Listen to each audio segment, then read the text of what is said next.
ผมว่าประชาชนมีวิจารณญาณแล้วก็มันไม่ใช่เคสแรกไม่ใช่คนเดียว 태국이 정신 나간 짓을 하자 참고 참았던 한국이 분노에 휩싸였습니다.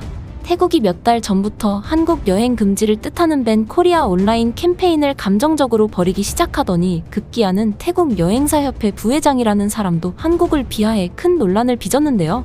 특히 한국과 비교하며 중국과 일본을 치켜세우자 그동안 참아왔던 한국인들이 불법 체류로 1위를 찍은 태국은 스스로를 돌아봐라 라며 분노를 쏟아내고 있습니다. 오히려 한국 네티즌들은 태국 관광 보이콧을 하겠다고 벼르고 있는 상황인데요. 이게 대체 무슨 상황인지 좀 더 자세히 알아보시죠. 구독과 좋아요는 저에게 매우 큰 힘이 됩니다. 작년부터 태국이 갑자기 한국을 물고 늘어지기 시작하며 협박까지 하는 태도로 한국의 심기를 건드려 왔는데요. 태국이 이러한 움직임을 보인 이유는 한국 법무부가 태국의 불법 노동자 문제로 입국 심사를 강화하면서 많은 태국인들이 입국을 거부당했기 때문이라고 전문가들은 말합니다.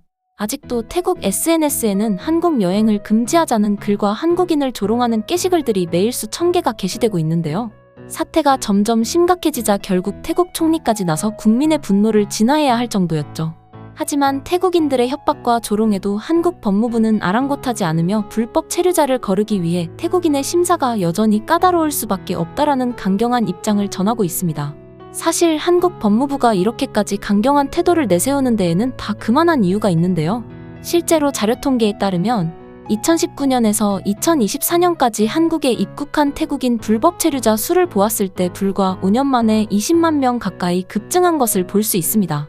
특히 올해 한국으로 마약을 밀반입하여 직접 투약하거나 공급한 혐의로 경찰에 붙잡힌 태국인 숫자만 벌써 1,500명에 이르니 따로 조치를 취하지 않을래야 않을 수가 없는 것이죠.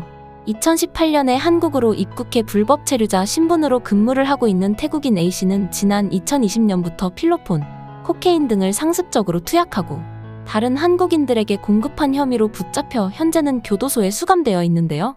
왜 한국에서 불법으로 마약을 투약했냐는 한국 기자의 질문에 물론 태국에서부터 마약을 했던 사람도 있겠지만 나는 한국인들이 차별적으로 시키는 노동이 너무 고돼서 피곤함을 덜기 위해서 시작하였다라는 얼토당토 않는 변명을 하였습니다. A씨와 같이 잡힌 공범 4명은 한국은 다른 동남아 국가들에 비해 마약 공급이 까다롭지만 그만큼 더 비싼 값에 팔 수 있어 태국인들이 매우 선호하는 국가다. 현재에도 많은 태국인들이 한국에서 직업과 관계없이 마약을 투약하고 있다고 털어놓았죠.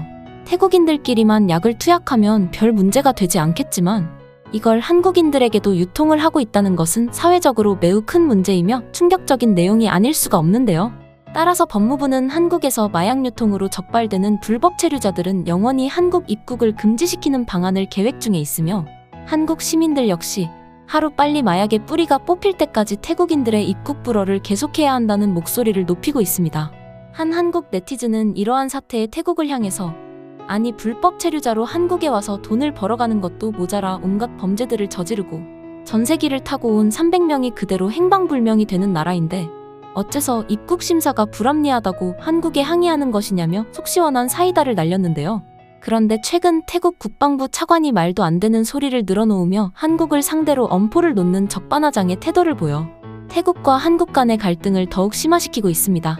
그 황당한 발언의 내용은 태국의 군사력이 한국을 단 2시간 안에 진압 가능할 정도라는 천조국인 미국도 안 할 법한 내용이었는데요. 당연히 여러분들도 이미 아시다시피 한국과 태국의 군사력은 어느 부분에서도 비교조차 되지가 않습니다. 인구가 한국보다 2,000명가량 많음에도 병력수는 60만 명 대 36만 명으로 거의 2배가량이 차이가 나며 한국은 매년 40조 원의 국방비를 지출하고 있는 반면에 태국은 8조 원가량밖에 지출하고 있지 않죠. 천궁, KF-21, K9 등등 각종 군사무기들을 하나하나 비교해봤을 때에도 태국은 육해공 그 어느 부분에서도 우리나라보다 뛰어난 부분이 없으며 그냥 다 떠나서 공식적인 세계 군사력 순위의 한국은 4위, 태국은 26위라고 박제가 되어 있습니다. 많은 전문가들은 태국의 국방부 차관이 이런 터무니없는 발언을 한 것에 대해 최근 중국과 맺은 협력을 그 이유로 들고 있는데요. 최근 중국과 손을 잡은 태국이 세계적인 관심을 받자 마치 세계 최강이라도 된 듯 신이 나서 우월감을 표하고 있다는 것이죠. 태국과 중국은 오래전부터 가까운 사이였지만 최근 들어 더욱 급속도로 깊은 관계를 맺고 있는데요. 태국은 2016년 중국산 탱크 28대와 2017년 중국산 잠수함 한 척을 구입했으며 중국 공산당은 태국 내 민족 해방 운동과 해방 전쟁을 직접 후원하기도 했었습니다. 태국 관광객 3에서 4위를 줄곧 차지할 만큼 관광 수입의 큰 지분을 차지하던 한국인을 저렇게 만만하게 보고 깔보는 이유도 중국이 모든 것을 서포트해줄 것이라 믿기 때문이겠죠. 실제로 태국 정부는 올해 초부터 중국인의 무비자 입국을 전격 허용하였으며 총리가 직접 중국 단체 관광객들을 환영하기 위해 공항을 방문하기까지 하는 등 급기야 올해 3월부터는 태국과 중국 간의 연구 상호 비자 면제가 실시되면서 내년에는 중국인 관광객 수가 무려 800만 명에 달할 것이라는 예상 통계까지 나왔습니다. 이에 태국 상인들은 역시 중국인 관광객이 최고다. 더 이상 한국인 관광객은 필요 없다. 한국인들은 그동안 중국에 비해 너무 높은 평가를 받아왔다라며 그야말로 잔치를 벌이고 있는데요.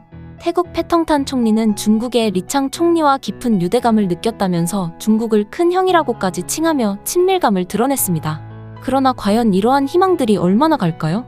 저는 우리나라 법무부가 눈 하나 깜빡하지 않고 있는 이유를 잘 알 것 같은데 말이죠. 저는 그동안 어느 국가를 봐도 중국인들이 판치는 나라가 이익을 본 것을 보지를 못했습니다. 겉으로 보았을 땐 당장이야 사람 수가 많으니까 경제가 활기를 띠는 것처럼 보이겠죠.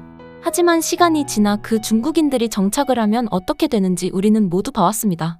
대림역, 간산신림역 등 전국 곳곳에서 칼부림 일으키고 몰래 건강보험 무임승차는 덤, 부동산까지 개입해서 집값을 천정부지로 올려놓고 있죠. 또 요즘 유행하는 마라탕이라는 음식을 아시나요? 마라탕은 어느새부턴가 한국에 들어와 우리나라 학생들 사이에서 선풍적인 인기를 끌고 있는데요. 이 마라탕집 80% 이상이 다 조선족이 운영하는 식당입니다. 그럴 수밖에 없는 이유가 한국인들한테는 레시피도 지점도 절대 내주지 않는다고 합니다. 들어가는 식재료들은 모두 중국산 식재료에다 요리할 때 위생 상태가 너무 충격적이어서 배달하시는 분들은 마라탕 절대 쳐다도 보지 않는다고 하는데 그렇게 한국에 자리 잡고 더럽게 장사해서 돈이란 돈은 다 쓸어가 놓고 정작 한국에서 뭐 구매할 때는 다 위챗페이로 거래하니까 정작 우리는 중국의 배만 공짜로 불려주고 있는 셈입니다.